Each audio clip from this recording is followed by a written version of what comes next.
صبت علي مصائب لو أنها صبت على الأيام صرنا لياليا.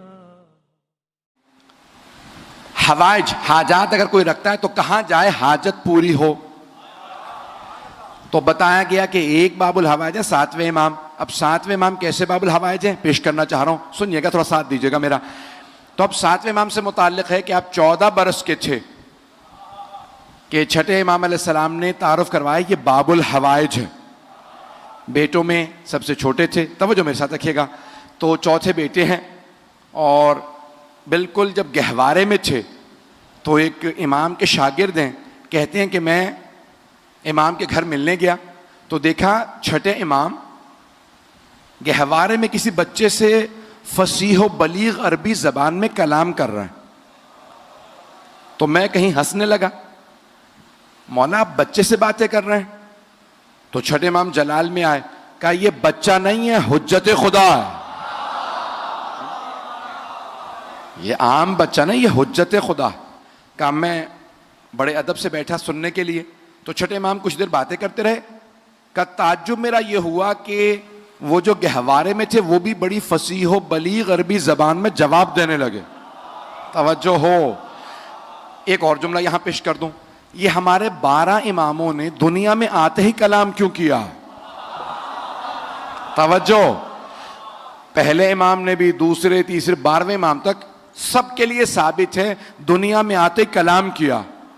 مولا امیر نے رسول خدا سے, امام حسن حسین نے مولا علی سے, امام سجاد نے مولا حسین سے, امام باقر نے چوتھے امام سے, ہر امام نے 12ویں امام نے 11ویں امام سے, تو ہر امام نے کلام کیا گہوارے میں. تو میں بہت سوچا کرتا تھا یہ کلام کیوں کیا, تو میری نگاہوں میں سورہ مریم آیا.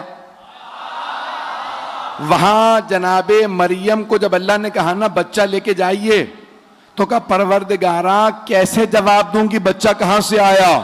کہا آپ خاموش رہیے گا, بچہ بولے گا. جو تو جناب مریم فاشارت الیہا, گہوارہ جب لے کے گئیں تو آپ نے اشارہ کیا بچے کی طرف. فقالوا کیف نکلم من کان فی المہد صبیا, جو گہوارے میں نومولود بچہ ہے ہم اس سے کیسے بات کریں؟ اب سب کے سب اعتراض کر رہے ہیں, یا اخت ہارون, اے ہارون کی بہن, آپ کے ماں باپ بڑے پاک دامن تھے, عمران بھی اچھے تھے, آپ کی والدہ الزبتھ بھی اچھی تھی, آپ بچہ کہاں سے لے آئیں؟ آپ نے اشارہ کیا میں نہیں بول سکتی, آج بچہ بولے گا. توجہ, تو کئی مرتبہ معصوم بچے عصمت کے گواہ بنتے ہیں. ایک مرتبہ جناب عیسیٰ بولنے لگے. اب میں سوچا کرتا تھا کہ یہ 12 اماموں نے کیوں بولا. اب جب سمجھ میں آیا کہ جناب عیسیٰ نے جناب مریم کی گواہی دی, تو کوئی عیسائی یہ نہ کہہ دے کہ عیسیٰ محمد سے افضل ہیں. اللہ نے 12 سے بلوا کے دکھایا, ارے اس کے تو نائب بھی بولتے ہیں. ان کے 12 کے 12 نائب کے حوالے میں بول رہے ہیں. خزانے گرامی باب الحوائج پیش کر رہا ہوں, اگر سننا چاہیں گے. یقین مانی بے انتہا نکاحت ہے, زور نہیں لگ رہا مجھ سے تو, لیکن آپ کی محبتوں کی نظر کر رہا ہوں. جہاں تک آپ سنیں گے وہاں تک پیش کروں گا. کہ 7ویں امام 14 برس کے ہیں, تو امام نے کہا یہ باب الحوائج ہیں. چھٹے امام نے کہا, اور باب الحوائج اشارہ کیا, اور دیکھا امام چھٹے امام پڑھاتے تھے. جب پڑھاتے تھے تو اس میں صرف شیعہ نہیں آتے تھے, اہل سنت کے بھی بڑے بڑے علماء پڑھنے کے لیے آتے تھے. امام ابو حنیفہ شیعہ نہیں تھے, پڑھنے آتے تھے, امام پڑھاتے تھے. کبھی نہیں کہتے تھے جب تم امام نہیں مانتے تو پڑھنے کیوں آتے ہو. توجہ, امام مالک بھی پڑھنے آتے تھے, امام ابو حنیفہ بھی پڑھنے آتے تھے, امام پڑھاتے تھے. ارے یہ تو چلے پھر مسلمان تھے, یہودی عیسائی آتے تھے, یونان کے بڑے بڑے فلسفی آتے تھے پڑھنے کے لیے.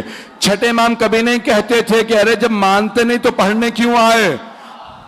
امام کہتے تھے اصول یہ ہے کہ پڑھاؤ, جو عظمت سمجھ کے مان لے اسے آنے دو, جو نہ مانے اسے جانے دو. وہ اور ہوں گے جو تلوار سے منواتے ہوں گے, ہم علم سے منواتے ہیں.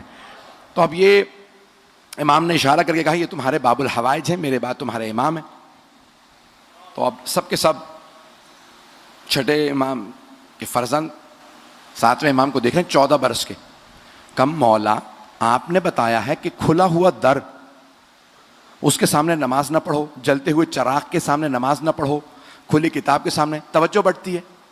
تو آپ کے فرزند کھلے در کے سامنے نماز پڑھ رہے ہیں. کچھ لوگ تو پہنچ رہے ہیں. تو امام علیہ السلام نے فرمایا یہ عام بیٹا نہیں ہے, جب یہ نماز تمام کرے تو انہی سے سوال کرنا کہ کھلے دروازے کے سامنے کیوں نماز پڑھ رہے ہیں. اب جیسے ہی 7ویں امام نے نماز تمام کی, سارے کے سارے 6 امام کے شاگرد آئے, کہ فرزند رسول آپ کے بابا نے کہا کھلے دروازے کے سامنے نماز پڑھنا مکروہ ہے. امام نے کہا ہاں. کہ پھر آپ نے نماز کیوں پڑھی؟ کہا جانتے ہو کیوں مکروہ ہے؟ کہا ہاں, توجہ بڑھ جاتی ہے, کوئی سامنے سے گزرے توجہ بڑھ جاتی ہے. امام نے کہا میرا خدا اس دروازے سے زیادہ مجھ سے قریب ہے, تمہارے احکام اور ہیں ہمارے اور. دروازہ کھلا ہو تو تم دروازہ ہی دیکھتے ہو, نماز نہیں پڑھتے. ہماری ٹانگوں سے تیر بھی نکال لیے جا تو ہم نماز ہی میں ہوتے ہیں.